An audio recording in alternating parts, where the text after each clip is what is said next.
오늘 아침 신문 시작합니다.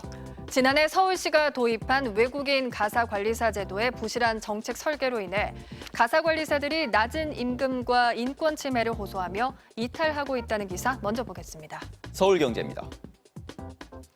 외국인 가사관리사 시범 사업은 지난해 9월 저출생 및 경력 단절 문제의 대안으로 도입됐는데요. 필리핀 정부가 인증한 돌봄 자격을 가진 100명의 여성 가사관리사를 선발해 6개월 동안 서울시 가정에 파견하는 방식입니다. 하지만 강남 3구를 제외한 나머지 22개 자치구는 수요가 저조해 수요 예측 작업부터 어긋나고요. 힘들게 한국에 입국한 필리핀 가사관리사들은 낮은 임금, 강도 높은 업무에 시달리고 있는데요. 정작 아이는 보지 못하고 가사 노동만 하는 사례도 있다고 합니다. 서울시가 지정한 두 곳의 가사관리사 위탁업체들은 기숙사 통금과 쪼개기 계약 연장 등 기형적인 방식으로 통제에 나섰는데요. 감시 대상이 된 노동자들 사이에선 협박과 성추행 피해 주장이 나오기도 했습니다. 고용부와 서울시는 당초 본 사업에서 1,000명 이상으로 규모를 늘릴 계획이었지만 사실상 유보된 상태라고 신문은 전했습니다. 다음은 조선일보입니다. 중국 유전체 분석 기업이 한국인 유전체를 분석하고 있어 해외로 유출될 경우 국가안보에 위협이 될 수 있다는 기사입니다. 중국 베이징에 본사를 둔 유전체 분석 기업 노보지는 한국인 생체 정보를 분석하고 있는데요. 한국에 자회사를 세우긴 했지만 한국에서 확보한 유전체 등을 국내가 아닌 중화권 센터에서 분석하는 것으로 파악돼 국내 생체 정보의 해외 반출 우려가 커지고 있습니다.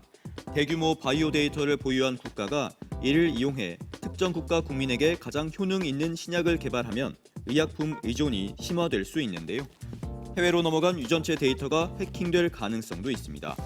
미국과 중국은 유전체 데이터를 안보 사안으로 규정하고 상호 제재에 나섰는데요. 우리 국민의 유전체 데이터도 국내에서 수집하고 분석할 수 있는 생태계를 갖춰야 한다는 지적이 나옵니다. 이어서 같은 신문 기사 하나 더 보겠습니다. 예술의 전당의 적자 규모가 심각하다는 내용인데요. 30년간 예술의 전당 운영 보고서에 따르면 2023년 적자가 누적된 결손금은 703억 원에 달합니다. 공연 예술 산업이 만성 적자에서 헤어나오기 힘든 이유는 제조업이나 IT 산업에 비해 생산성이 떨어지기 때문인데요. 공공성과 수익성 사이 딜레마에 놓이기도 합니다. 공연장을 민간 기획사나 예술단체에 빌려주는 대관 사업을 확장하면 돈벌이에 치중한다는 비판이 제기되는 반면 자체 공연 등 공공성을 앞세우면 적자 폭이 커질 수밖에 없습니다. 전문 경영인의 부재 역시 만성 적자를 부채질하는 요인으로 꼽히는데요. 정권 교체 때마다 예술의 전당 기관장 역시 문체부 관료 위주의 낙하산 인사를 하고 있다는 비판도 끊이지 않습니다. 다음은 경향신문입니다. 매년 여름 불거지는 휴대용 선풍기 전자파 논란이 올해도 반복되고 있습니다. 환경단체는 목에 거는 선풍기에서 발암 가능 물질 기준치의 80배가 넘는 전자파가 나온다고 주장하는데요. 반면 정부는 시중에 유통 중인 제품 가운데 전자파 발생 수준이 인체 보호 기준을 초과한 사례는 없다며 문제가 없다는 입장입니다. 이렇게 주장이 엇갈리는 이유는 유해성을 판단하는 기준이 다르기 때문인데요. 정부는 WHO 권고에 따라 2000mgauss를 전자파 인체 보호 기준으로 정했다는 입장인데요. 우리나라는 이보다도 엄격한 833mgauss를 초과하지 않도록 규정하고 있다고 밝혔습니다.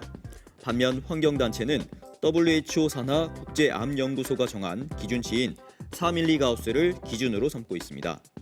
환경단체는 국제 기준을 밑도는 수치라도 장기간 노출 시 위험하다는 사실은 변하지 않는다고 주장하고 있습니다. 끝으로 지역신문 기사 살펴보겠습니다. 부산일보입니다. 경남 김해시에서 코로나19 팬데믹 이후 폐업한 목욕장들이 이색적인 공간들로 재탄생하고 있습니다. 김해 전하동의 청수탕이라는 목욕탕은 기존 인테리어를 그대로 살려 고깃집으로 재개업했고요. 봉황동의 서부탕은 카페로, 삼정동의 남산탕은 맥주집으로 탈바꿈했습니다. 특히 뉴트로 감성을 즐기는 MZ세대의 관심을 끌고 있는데요. 김해시에 따르면 지난달 말 기준 김해시에 등록된 목욕탕은 57곳으로 코로나19 팬데믹 전인 2019년에 비하면 거의 반토막 수준입니다. 목욕탕이 정감 있는 커뮤니티 공간으로 재해석돼 핫플로 변신하고 있다는 분석이 나옵니다. 지금까지 오늘 아침 신문이었습니다.